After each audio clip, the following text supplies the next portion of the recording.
അള്ളാഹ് ബിസ്മില്ലാഹ് എന്നല്ലേ പറഞ്ഞത്, അള്ളാഹുവിൻ്റെ നാമത്തിൽ. ഇപ്പം അള്ളാഹ് എന്ന നാമം എന്താ അതിൻ്റെ ഉദ്ദേശം? അത് അലമുൻ അല റബ്ബി തബാറക വ തആല.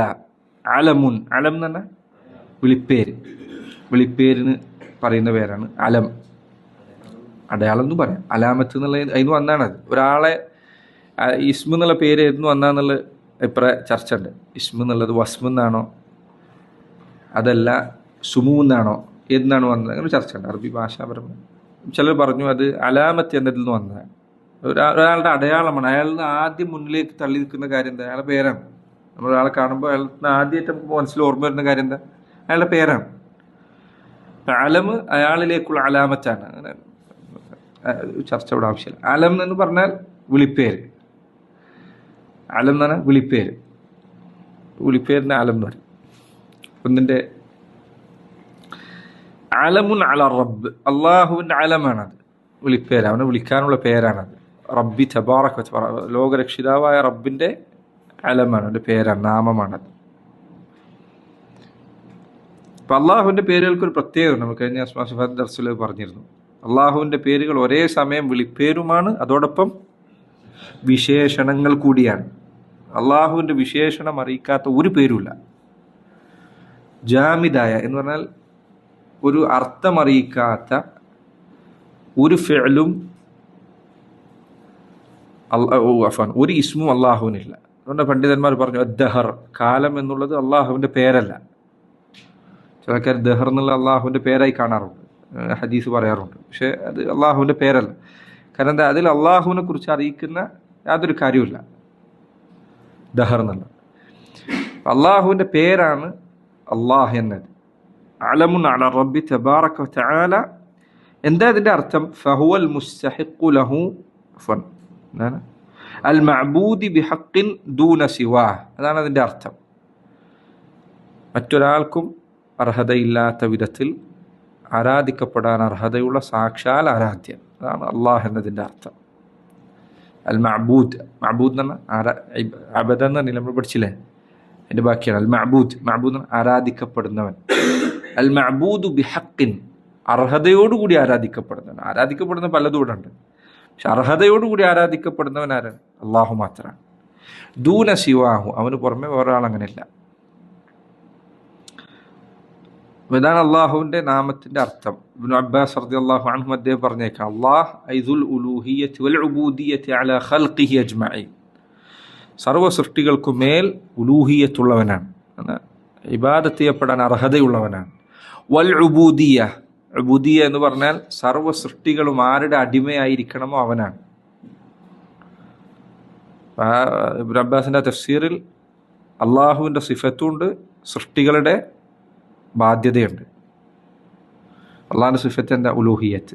സൃഷ്ടിയുടെ വിശേഷണം എന്താ? ഉബൂദിയത്ത്. അള്ളാഹു ഇലാഹാണ്, സൃഷ്ടിയോ അബ്ദാൻ. അള്ളാഹുവിന് അർഹമായിട്ടുള്ളത് ഏതാ? ഇലാഹാവുക എന്നുള്ളതാണ്. അവൻ ഇലാഹാവുക എന്നത് അവൻ്റെ അർഹതയാണ്, അവനാണ് അതിൻ്റെ അർഹതയല്ല. സൃഷ്ടിക്ക് യോജിച്ച അവൻ എപ്പോഴും യോജിക്കപ്പെടുന്ന അബ്ദാവുക എന്നുള്ളതാണ്, അതല്ലാതെ വേറൊന്നും അവന് യോജിക്കപ്പെടില്ല. അപ്പൊ അള്ളാഹ് എന്നുള്ളതിന്റെ അർത്ഥമാണ് അവിടെ പറഞ്ഞത്, അൽ മഅബൂദി ബിഹഖിൻ ദൂന സിവ വഹുവ അഖസ്സു അസ്മാഇല്ലാഹി തആല. അഖസ്, ഖാസ് എന്ന് പറഞ്ഞാൽ ഖാസ്, സ്പെഷ്യൽ, പ്രത്യേകമായത് അല്ലേ? അഖസ് എന്ന് പറഞ്ഞാൽ ഏറ്റവും പ്രത്യേകമായത്. വഹുവ അഖസ്സു അസ്മാഇല്ലാഹ്, അള്ളാഹുവിൻ്റെ പേരുകളിൽ അവന് ഏറ്റവും പ്രത്യേകമായ പേരാണിത്. അള്ളാഹ് എന്നുള്ള പേരിന് ധാരാളം പ്രത്യേകതകളുണ്ട്. ഖുർആനിൽ ഏറ്റവും അധികം വന്ന പേരതാണ്. മിക്കവാറും എല്ലാ അദ്കാറുകളും അള്ളാഹ് എന്ന പേരുമായിട്ട് ബന്ധപ്പെട്ടതാണ്. സുബ്ഹാനല്ലാഹ്, അൽഹംദുലില്ലാഹ്, അല്ലാഹു അക്ബർ, ലാ ഇലാഹ ഇല്ലല്ലാഹ്, ലാ ഹൗല വലാ ഖുവത ഇല്ലാ ബില്ലാഹ്, ഇന്നാ ലില്ലാഹി വ ഇന്നാ ഇലൈഹി റാജിഊൻ. മിക്കവാറും എല്ലാ അദ്കാറുകളിലും അള്ളാഹ് എന്ന പേരാണുള്ളത്. സുബ്ഹാനല്ലാഹ് അല്ലേ? എല്ലാത്തിലും അസ്തഗ്ഫിറുല്ലാഹ്. അതുപോലെ തന്നെ മിക്കവാറും ദുആകളുടെ ആരംഭത്തിൽ ഇതാണുള്ളത്, അല്ലാഹുമ്മ. അള്ളാഹുവിൻ്റെ ഏറ്റവും പ്രത്യേകമായ പേരാണ് അള്ളാഹ് എന്നത്.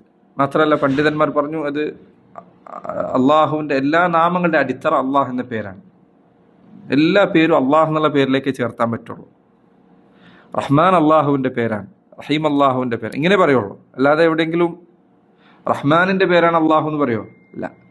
അള്ളാഹുവിൻ്റെ പേരാണ് റഹ്മാൻ. ഇസ്മുകൾ അള്ളാഹുവിലേക്ക് ചേർത്താൻ പാടുള്ളൂ. അള്ളാഹു ലാ ഇലാഹ ഇല്ലാ ഹുവ ആലിമുൽ ഗൈബി വശഹാദ ഹുവ റഹ്മാൻ റഹീം അല്ലേ. ഹുവ റഹ്മാൻ, അള്ളാഹു റഹ്മാനാണ്, അങ്ങനെ പറയുള്ളൂ, തിരിച്ചു പറയില്ല. അതുപോലെ തന്നെ അള്ളാഹിൻ്റെ എല്ലാ സിഫത്തുകളിലേക്കാണ് പൊതുവെ ചേർത്തപ്പെടുക. അള്ളാഹ് എന്ന നാമം പണ്ഡിതന്മാർ പറഞ്ഞു, സൈമീൻ അദ്ദേഹം പറഞ്ഞേക്കാണ്, അള്ളാഹുവിൻ്റെ മറ്റെല്ലാ പേരുകളും അള്ളാഹ് എന്ന പേരിൻ്റെ തഫ്സീറാണ്. എല്ലാ പേരും, എല്ലാ അസ്മാകളും അള്ളാഹ് എന്ന നാമത്തിൻ്റെ തഫ്സീറാണ്. അങ്ങനെ അള്ളാഹ് എന്നുള്ളതിൻ്റെ അർത്ഥം എന്താ? ആരാധിക്കപ്പെടാൻ അർഹതയുള്ളവൻ. ആരാധിക്കപ്പെടാൻ അർഹതയുള്ളവൻ്റെ വിശേഷണങ്ങളാണ് മറ്റു പേരുകളൊക്കെ. ആ പേര് ആരാധിക്കപ്പെടാൻ അർഹതയുള്ള ഒരാൾക്കല്ലാതെ അനുയോജ്യമാവുകയില്ല. ഇങ്ങനെ ധാരാളം പ്രത്യേകതകൾ ഖുർആനിൽ അധികം വന്നപ്പോൾ 2200-ലധികം സ്ഥലത്ത് ഖുർആനിൽ വന്നിട്ടുണ്ട്. 33 ആയത്തുകൾ അള്ളാഹ് എന്ന പേരുകൊണ്ടാണ് ആരംഭിച്ചിട്ടുള്ളത്. ഇങ്ങനെ പല പ്രത്യേകതകൾ അള്ളാഹ് എന്ന പേരിനുണ്ട്. ഇബ്നുൽ ഖയ്യിം അദ്ദേഹം പറഞ്ഞേക്കാണ്, അള്ളാഹ് എന്ന നാമത്തിൻ്റെ പ്രത്യേകത മനസ്സിലാക്കി അദ്ദേഹം പറഞ്ഞു, പിന്നെ ആ പേര് വസ്തുക്കളിൽ വരെ വ്യത്യാസമുണ്ടാക്കുന്നു. ബിസ്മില്ലാഹ് എന്ന് ഉച്ചരിച്ചുകൊണ്ട് അർത്താൽ ഹലാൽ, ഇല്ലാതെ അർത്താലോ അർത്ഥതൊക്കെ ഒരേപോലെയാണ്, പക്ഷെ ഇത് ഹറാമാണ്.